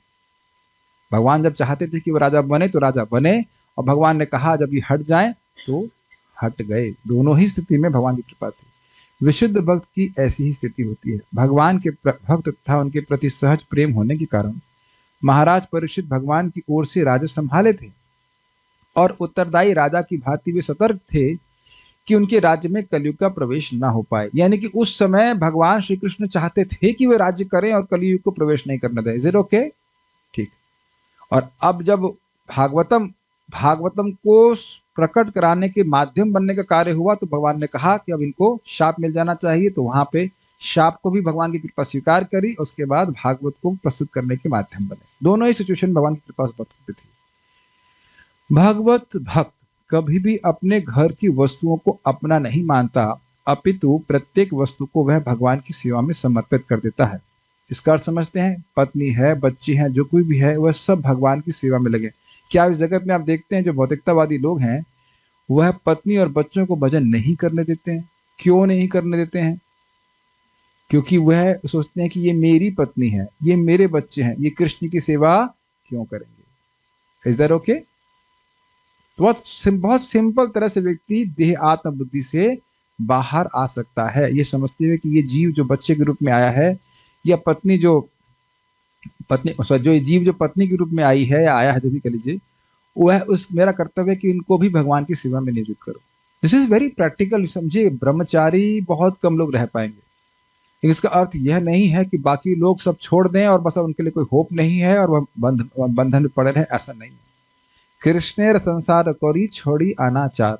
इसी प्रकार पत्नी को भी सोचना चाहिए कि पति भगवान श्री कृष्ण के भक्त हैं, मैं उनकी सहायता करूं ताकि वे कृष्ण भावना में प्रगति कर सकें। ये मुख्य प्रयोजन है, चाहे ब्रह्मचारी हो, चाहे गृहस्थ हो, चाहे वानप्रस्थ हो, चाहे सन्यासी। बात आपको बहुत सिंपल लगती है, लेकिन अप्लाई कहाँ करते हैं लोग? भक्त लोग भी कहाँ अप्लाई करते हैं? एट पूरी तरह से नहीं तो बैठ के भागवत सुनना चाहिए ना।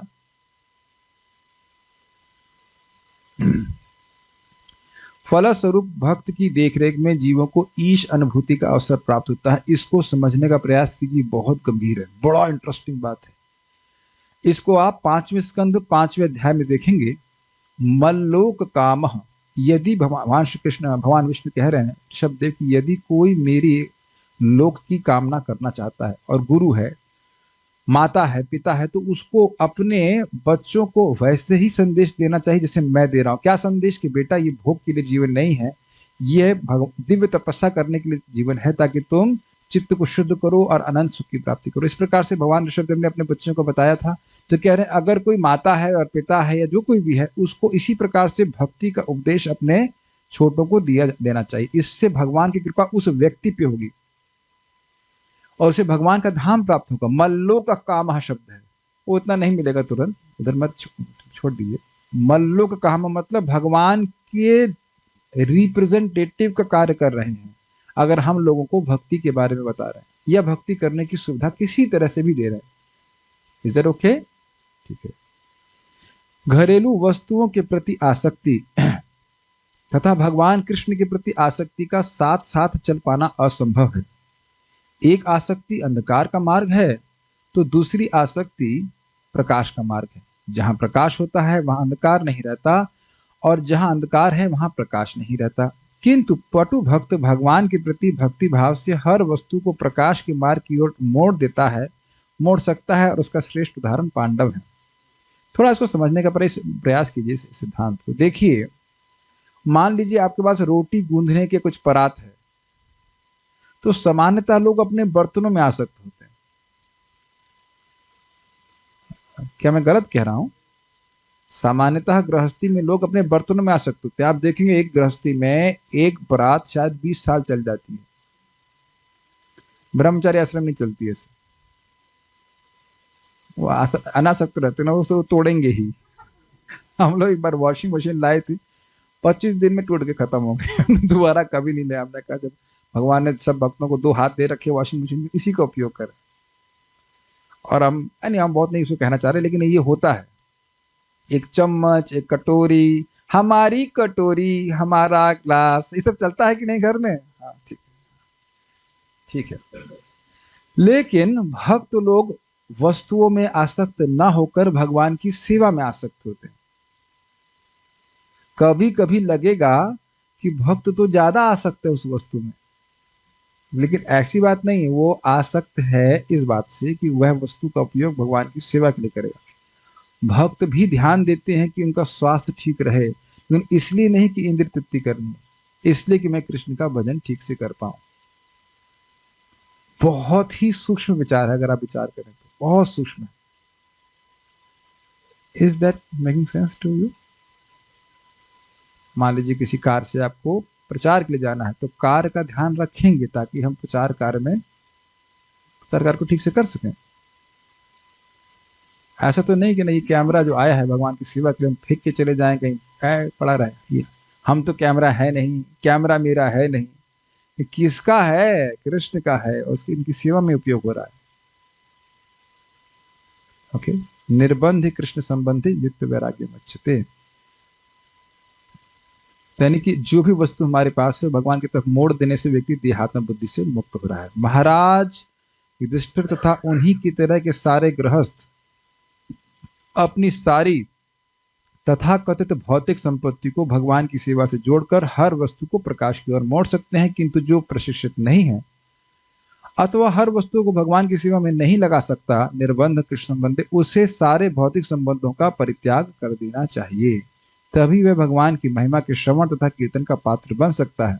दूसरे शब्दों में, जिसने महाराज परीक्षित की भांति सुखदेव गोस्वामी जैसे योग्य व्यक्ति से श्रीमद् भागवतम का एक दिन भी निष्ठापूर्वक श्रवण किया है, वह भौतिक वस्तुओं के प्रति सारी ममता को छोड़ने में समर्थ होता है। महाराज परीक्षित का अनुकरण मात्र करने और पेशेवर व्यक्ति से श्रीमद् भागवत का 700 वर्षों तक भी श्रवण करने से कोई लाभ नहीं हो सकता। श्रीमद् भागवत को पारिवारिक खर्च चलाने के लिए साधन बनाना भगवान के चरणों पर सबसे भौंडा नामापराध है। सर्व शुभ क्रिया साम्यमपि प्रमाद। तो समझना चाहिए कुछ पॉइंट्स यहाँ पर जो कहे गए। एक बात, भक्त लोग जो पटु हैं, वो दक्ष हैं, वो जानते हैं हर वस्तु का उपयोग भगवान की सेवा में कैसे किया जाए। तो गृहस्थी में भी सब वस्तुएं भगवान की सेवा में लगा देते हैं। पॉइंट 1। दूसरा पॉइंट क्या सीखा है यहाँ पे, कि जो नहीं कर सकता है वो उसके लिए आवश्यक है कि वो घर छोड़ करके भजन करे। क्यों? क्योंकि उसने यह नहीं सीखा कि हर वस्तु को भगवान की सेवा में कैसे नियोजित करे। तो अब क्या उसकी स्थिति क्या है? वो घर की वस्तुओं में आसक्त रहेगा। और लास्ट पॉइंट जो प्रभुपाद जी ने कहा, बहुत अच्छी बात कह रहे हैं, बहुत अच्छी बात प्रभुपाद यहाँ पे कह रहे हैं कि देखिए, श्रीमद् भागवत का श्रवण अगर हम प्रामाणिक स्रोतों से करेंगे तो एकदम निश्चित बात है कि भगवान में आसक्ति, अगर आसक्ति केवल ईस्ट में, अगर आसक्ति ईस्ट में है तो आसक्ति वेस्ट में नहीं हो सकती। बहुत अच्छी बात है। इसीलिए प्रभुपाद जी के तात्पर्य हम लोग रोज पढ़ते हैं, सुनते हैं, ताकि प्रभुपाद जी से हम श्रवण करके, आचार्य से श्रवण करके अपने मन को हम पवित्र कर सकें। और दूसरा जो प्रभुपाद ने बड़ा इंटरेस्टिंग बात बोली है, और वो क्या है कि जो व्यक्ति पैसे के लिए, परिवार चलाने के लिए भागवत बोल रहा है, उससे कितने साल तक सुनने से लाभ नहीं होगा? 700, यानी कि 701 साल सुनेंगे तो सही हो जाएंगे? नहीं, नहीं। उपलक्षण का मतलब हुआ कि 700 सुनिए, चाहे 900 सुनिए, चाहे कुछ भी सुनिए, सुनने से कोई फर्क नहीं पड़ेगा। अभी काफी इंटरेस्टिंग बात है, और ये दृष्ट भी है। लोग भागवत सप्ताह में जाते हैं, जैसे आए थे वैसे ही वापस आ जाते हैं, और इस्कॉन के भक्तों से माता पिता बहुत घबराते हैं। वास्तविक बात तो यह है कि एक दिन का प्रवचन ही आपकी पूरी जिंदगी चेंज कर सकता है। मैं तो अपने अनुभव से बोल रहा हूँ। वो एक दिन का जो डिस्कवर सेल्फ, जो भी कुछ है कि नहीं, पर्सनालिटी डेवलपमेंट, ये कोर्स कराया गया था कि तुम देह नहीं हो, तुम आत्मा हो, उसी ने पूरे जीवन की धारा चेंज कर दी, केवल एक प्रवचन। एंड व्हाट अबाउट मल्टीपल प्रवचंस? क्या आप लोगों के संग, कितने लोगों के संग ऐसा हुआ कि प्रवचन सुन करके आए थे? Okay, very good. एक प्रवचन, जो पहला प्रवचन था, कुछ बात समझ में आई थी? यस यस, ऐसा नहीं था एकदम से व्हाट, क्या हम लोग देह नहीं है? इट वाज वेरी, लाइक 21 साल तक मैंने कभी सोचा ही नहीं कि मैं देह नहीं। That was very striking. तो जब एक प्रवचन पूरा जीवन परिवर्तित कर सकता है, और हम नियमित श्रवण करेंगे प्रभुपाद जी की बातों को, तो फिर ध्यान दीजिए कि वो व्यक्ति की, जिसने हमको सुनाया, उसकी प्योरिटी क्या थी? उसने परंपरा के ज्ञान को परिवर्तित नहीं किया, ये प्योरिटी थी।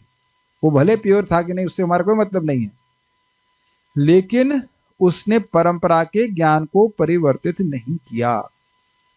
और देखिए, हम लोग आज वृंदावन में बैठे हुए हैं।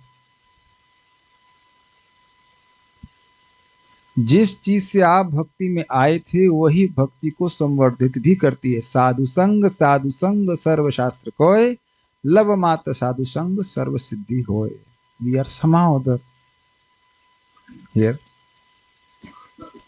ओके। तो काफी अच्छी बातें प्रभुपाद जी से हमने सीखी। और लास्ट बड़ी इंटरेस्टिंग बात हम लोग चर्चा कर रहे थे कि क्या भागवत भी अपने भी कोई अपराध होता है? तो आज हमने सुन लिया कि पेशेवर तरीके से अपने परिवार का खर्च चलाने के लिए भागवत सुनाना, ये नामापराध है। तो ऐसे लोगों से सुनना नहीं चाहिए। देखिए, जो भागवत बोल रहे हैं उनको दान देना, ये एक स्वाभाविक सी बात है। दान इज नॉट फीस, दान is not charge, charge charge charge नहीं, चार्ज चार्ज चार्ज ना, प्रोटेक्ट प्रोटेक्ट प्रोटेक्ट नहीं, my family my family my family. उस व्यक्ति के हृदय में कृष्ण का गुणगान नहीं चल रहा है, वो कृष्ण का गुणगान करने के लिए नहीं बैठा, he is connecting to his families maintenance. जब, अब ये विचार कीजिए, जो व्यक्ति बोल रहा है, जब उसके जीवन में वैराग्य नहीं आया, तो सुनने वाले के हृदय में वैराग्य कैसे आएगा? अग्रीड? तो वहां कुछ फायदा नहीं होता है। Okay, so will not will consider. और कुछ बोलना चाहता हूँ? नहीं। आप में से किसी का कोई प्रश्न है या कोई टीका टिप्पणी है तो? नहीं। जी, चैट तो आप बंद कर देते हैं, तो हम लोग टीका करेंगे कैसे? Okay, it's now open if you in case have some comments now. तो आप लोग समझ पाए कि श्रीमद् भागवतम के श्रवण के द्वारा विषय आसक्ति पूरी तरह से वह त्याग पाए, राजा होने के बाद भी। तो हम लोग के लिए तो बहुत अच्छी बात है, अगर हम लोग भागवतम सुनेंगे तो नियमित रूप से ऐसा फायदा होगा। आगे 2 श्लोकों को हम कल सुनेंगे, कृष्ण चाहा तो। श्रीमद् भागवतम की जय, श्रील प्रभुपाद की जय, ताहि गौर प्रेमानंदे।